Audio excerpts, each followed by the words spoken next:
yesterday, the Nets announcing that Steve Nash is out, and then an hour later, maybe hours later, our own Bill Ryder confirms that they plan to hire Ime Udoka to replace him. So it was just absolutely bananas. You're here on with that breaking news. But in the meantime, it is Jacques Vaughn who is in as the interim coach for Brooklyn there.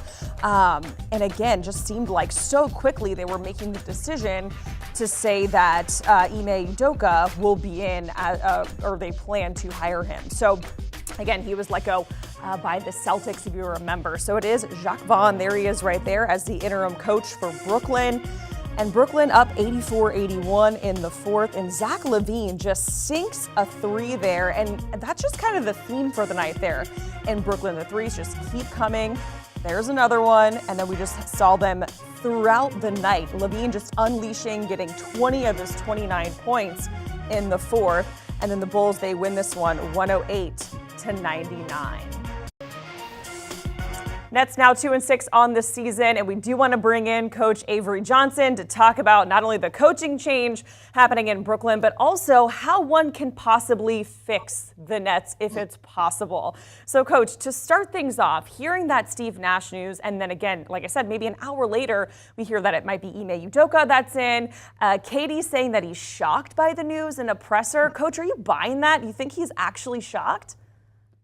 Well, I love Kevin Durant. Let me just say that front and clear. He's had a wonderful career. He's still playing at a high level. I don't know if he was shocked by this decision.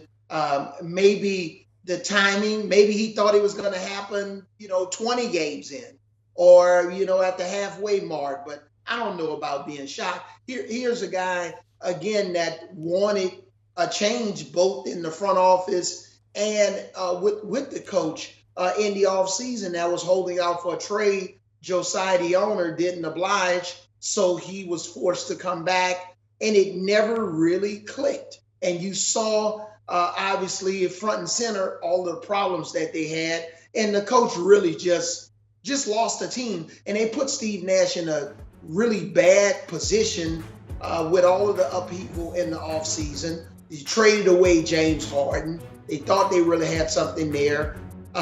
Situation, Kyrie Irving didn't want to get vaccinated last year, which, poured kerosene on top of the situation.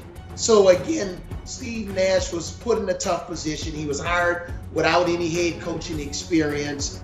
And unfortunately, a couple of balls didn't bounce their way in that series against Milwaukee, and the rest is history. But to say that Kevin Durant was shocked by this decision, I find that a little bit disingenuous. And Coach, we just showed some of the highlights from last night. Nets losing, they're 2-6. We have a lot of big personalities in the locker room: KD, Kyrie, Ben Simmons.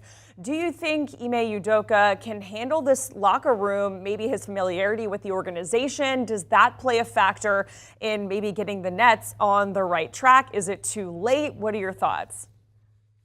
Well, I don't know if it's necessarily too late, but there are three huge obstacles that the Nets have to overcome, and Ime Udoka would have to overcome if he became the coach of the Nets. One, you don't have to worry about Kevin Durant. Kevin Durant's going to show up every night, play on both ends of the floor.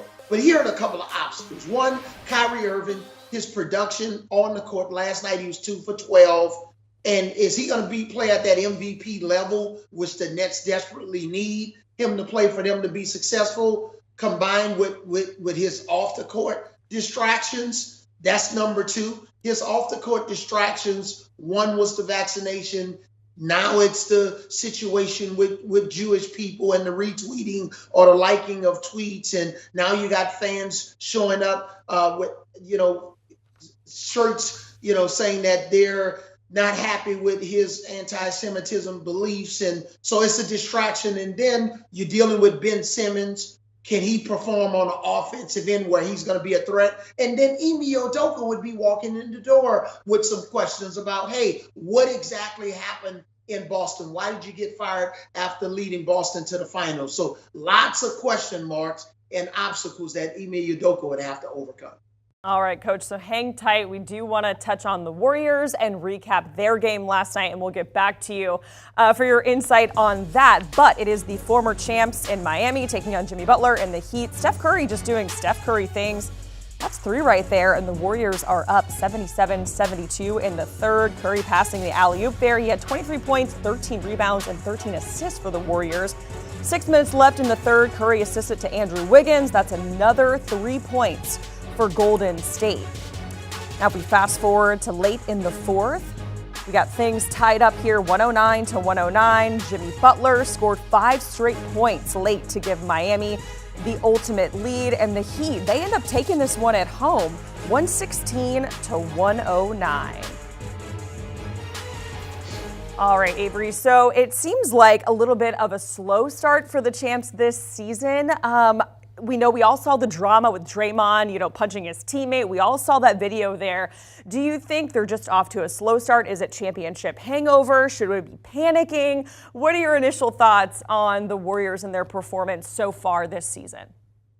Jacqueline, no panicking with the Warriors, all right? They're going to be there at the end. When you've won a championship, I've won a championship before. And that next season, even during my championship run in '99, we got off to a slow start. After we won the championship, we got off to a slow start, especially with some of your more veteran players.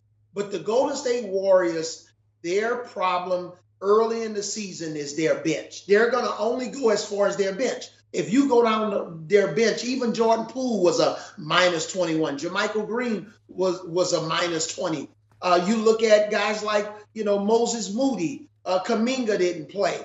So their bench, Ty Jerome came off the bench. Their bench really was putrid last night in Miami. And the bench has to play well early in the season. We know the veteran players like Klay Thompson, Steph Curry, Draymond Green, those guys, Andrew Wiggins, they're going to be ready come playoff time. But in this regular season, when you're talking about an 82-game stretch, when you're playing 4 games in 5 nights, 3 out of 5 nights on the road, you desperately need your bench, and their bench didn't perform well last night, and it really hurt them. Whereas the guys off the Miami bench, those guys came off the bench, played well, they shot the ball well from 3.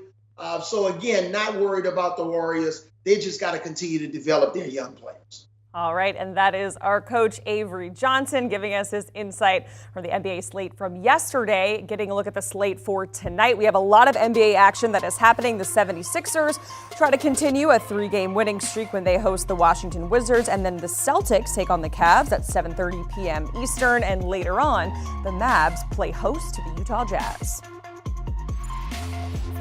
Do you want a sports network that delivers everything that matters about the game? The highlights, the picks, the instant analysis, no yelling, no fake debates, no politics. Hit the subscribe button and never miss a moment.